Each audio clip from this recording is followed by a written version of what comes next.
Terlihat seorang pria terdampar dengan menggunakan sebuah jam tangan mewah. Di saat bersamaan, seorang nelayan melihatnya serta mengambil jam tangan tersebut.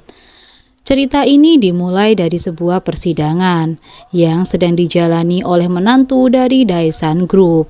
Dia bernama Hu Ildo, yang merupakan direktur dari Daesan Energy. Salah satu orang yang ada dalam persidangan tersebut adalah anggota Dewan Nam Song Chul. Di sisi lain, seorang pria juga nampak mengawasi jalannya persidangan. Dia adalah So Dong Ju, merupakan direktur dari Daesan Group dan orang kepercayaan dari Ketua Cha. Dong Ju mendapatkan arahan dari gurunya, yaitu Jaksa Yom Jang-su, yang merupakan mantan jaksa. Untuk menyelamatkan Daesan Group, Dong Ju harus menunda jalannya persidangan. Dan salah satu orang yang harus Dong Ju kendalikan yaitu anggota Dewan Nam. Selesai persidangan, Dong Ju tampak pergi ke rumah anggota Dewan Nam. Dia juga terlihat menggendong seekor kucing. Sesampainya di sana, akhirnya mereka bertiga pun masuk ke sebuah ruangan. Tanpa basa-basi, Dong Ju memberikan hadiah sebuah kemeja, di mana terdapat sejumlah uang. Anggota Dewan Nam sangat senang dan dia juga tahu bahwa Dong Ju adalah orang dari Ketua Cha. Tetapi dia curiga bahwa Dong Ju menggunakan kamera tersembunyi. Pengawal dari anggota Dewan Nam akhirnya menemukan alat rekam di baju milik Dong Ju. Tetapi Dong Ju masih punya senjata lain untuk membuat kesepakatan dengan anggota Dewan Nam. Dong Ju pun mengeluarkan bukti korupsi yang dilakukan oleh anggota Dewan Nam. Mau tidak mau, anggota Dewan Nam harus menandatangani kesepakatan tersebut untuk menunda persidangan yang telah dilakukan oleh Hu Ildo. Dong Ju juga ternyata memasang kamera tersembunyi lainnya di sebuah kalung milik kucing. Kali ini anggota Dewan Nam tidak bisa berbuat apapun selain menandatangani perjanjian untuk menunda jalannya persidangan. Keesokan harinya akhirnya anggota Dewan Nam melakukan tugasnya untuk membuat jalannya sidang tertunda. Dong Ju pun berhasil untuk menghentikan persidangan tersebut. Hu Ildo tahu bahwa Dong Ju ada di balik semua ini. Kemudian Jaksa Yom penasaran apa sebenarnya yang dilakukan oleh Dong Ju, hingga anggota Dewan Nam berhasil untuk membuat kesepakatan. Setelah persidangan selesai, Hu Ildo nampak kesal kepada Dong Ju karena semuanya telah ditangani olehnya. Seharusnya dialah yang menyelesaikan masalah tersebut karena dialah menantu dari Ketua Cha.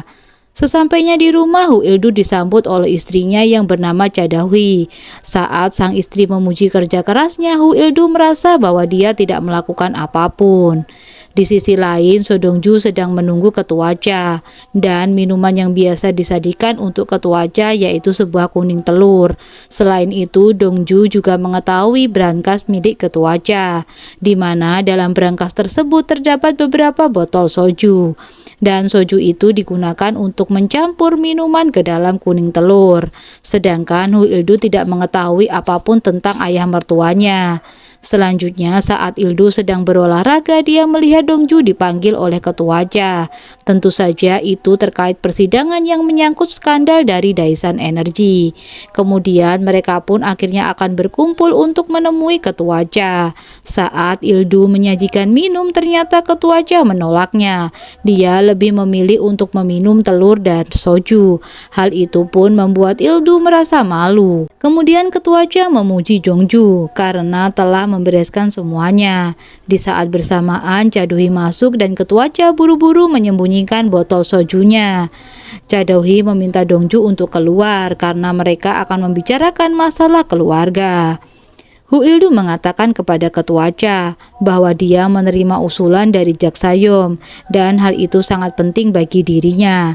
Tentu saja Dong Ju sangat penasaran dengan apa yang mereka bicarakan. Keesokan harinya, seorang karyawan wanita yang bernama Eng Nam ternyata membuat sedikit kekacauan. Dong Ju nampak tidak asing dengan wanita tersebut. Tiba-tiba dia menerima sebuah telepon dan wanita itu pun akhirnya pergi. Jak Sayom datang ke kantor Daesan Group dan ingin mengadakan sebuah pertemuan. Ternyata mereka akan membahas usulan yang diberikan oleh Jak Sayom kepada Hu Il-du. Dia pun akhirnya dibawa ke sebuah ruangan rahasia untuk membicarakan secara bebas. Setelah masuk ke dalam ruangan rahasia, ternyata Jak Sayom Jang adalah orang yang menyusun dana gelap milik ketua Cha. Jak Sayom kemudian mengusung agar Daesan Chemical mengakuisisi Yusan Chemical. Nah, dia nampak menghubungi seseorang. Sementara itu, ketua Cha memperingatkan Il-du untuk tidak percaya sepenuhnya kepada Jak Sayom. Nah, selang beberapa waktu, akhirnya Yom Jang kembali ke ruangan rahasia dan mengatakan bahwa Yusan Chemical setuju untuk diakuisisi. Setelah mendapatkan kesepakatan tersebut, Jak Sayom akhirnya pergi meninggalkan ketua Cha. Dongju pun kembali ke rumah. Ternyata dia mencari seseorang, di mana seseorang ini dia temukan yaitu sebuah lukisan kapal yang sedang berlayar. Ternyata itu adalah lukisan yang dibuat oleh kekasihnya yang bernama Yu Engnam. Dia juga merupakan seorang karyawan yang bekerja di perusahaan yang sama yaitu Daesan Group. Mereka sudah tinggal bersama.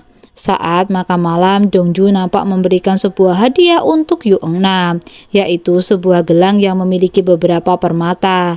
Dongju berjanji akan memberikan berlian ketika dia melamar Engnam. Tiba-tiba Dongju menerima telepon dari orang lain. Ternyata Dongju diminta untuk menyesuaikan jadwal dari pernikahan cucu ketua Cha. Pernikahan itu akan dilakukan secara rahasia dan hanya keluarga yang tahu tentang hal tersebut. Sebelumnya Dongju adalah orang yang akan dijodohkan ketua Cha dengan cucunya. Tetapi Dongju menolak pergi ke New York untuk menemui Jennifer Wu karena dia sudah jatuh cinta kepada Engnam. Keesokan harinya Dongju juga nampak kaget saat masuk ke sebuah ruangan karena terdapat seorang wanita yang bernama Cha Gui yang merupakan anak kedua dari ketua Cha. Dia juga merupakan CEO dari Daesan Chemical.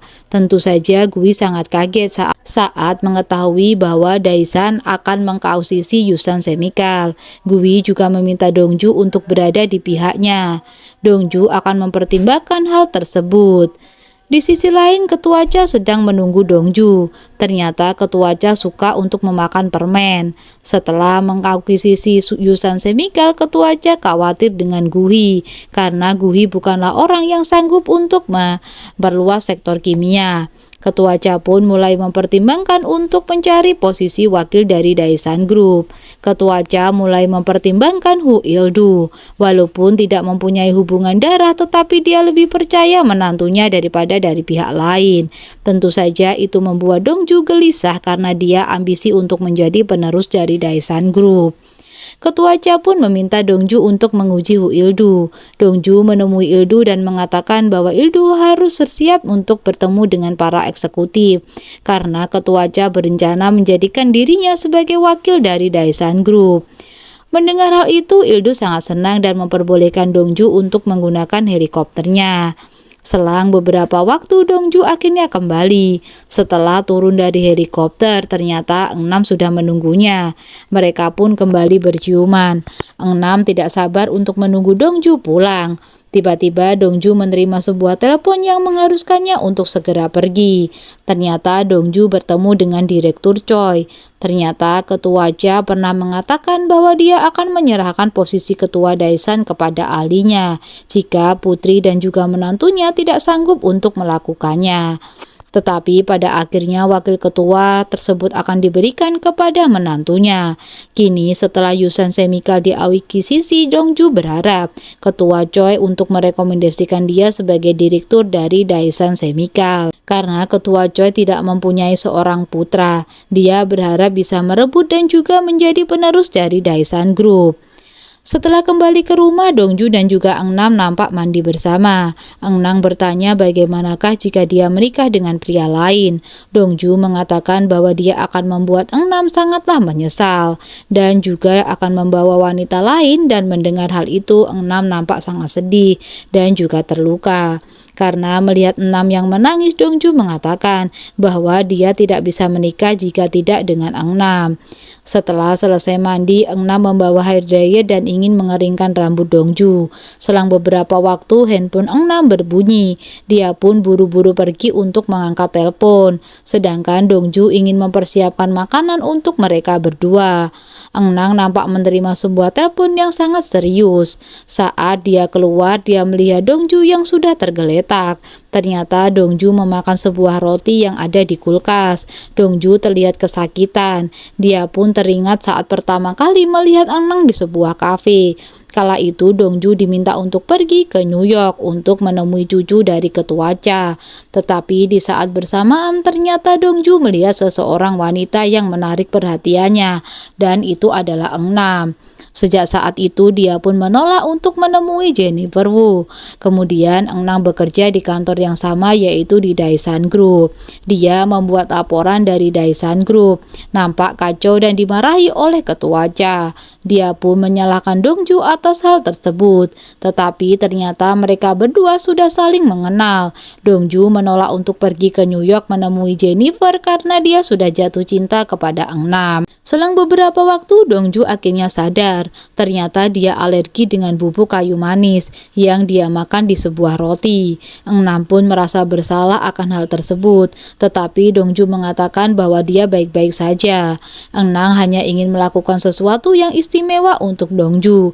Hal itu tentu saja membuat Dongju merasa sangat beruntung. Setelah kembali ke rumah, mereka berdua kembali berciuman hingga akhirnya tertidur. Keesokan harinya dia menerima sebuah telepon yang meminta dia untuk mendampingi ketua Cha dalam pernikahan cucunya. Di saat bersamaan ternyata Dongju mendapati Enam sudah tidak ada di kamarnya. Dia pun mengecek cincin yang ada dia gunakan untuk melamar Enam.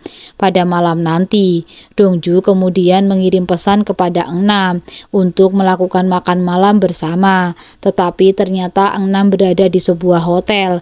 Ketua Cha akhirnya sampai di lokasi pernikahan cucunya dengan ditemani oleh Dongju. Dia pun akhirnya akan beristirahat sejenak. Saat di toilet, Dongju bertemu dengan Yomchul, di mana dia merupakan musuhnya. Haichul terus meremehkan Dongju yang kini menjadi direktur dari Daesan Group.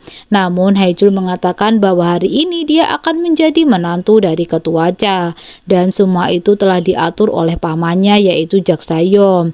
Haichul terlihat terus meremehkan Dongju hingga membuatnya sangat kesal. Akhirnya Dongju pun memukulnya dan membuat Haichul terluka. Sesaat kemudian pernikahan pun akan segera dimulai. Yom Hye-chul akan menikah dengan cucu ketua Cha yang bernama Jennifer.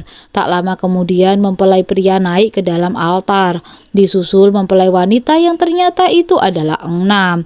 Melihat hal tersebut tentu saja membuat So Dongju nampak syok dan juga kaget, karena dia melihat kekasihnya yang ternyata merupakan cucu dari ketua Cha yang bernama Jennifer.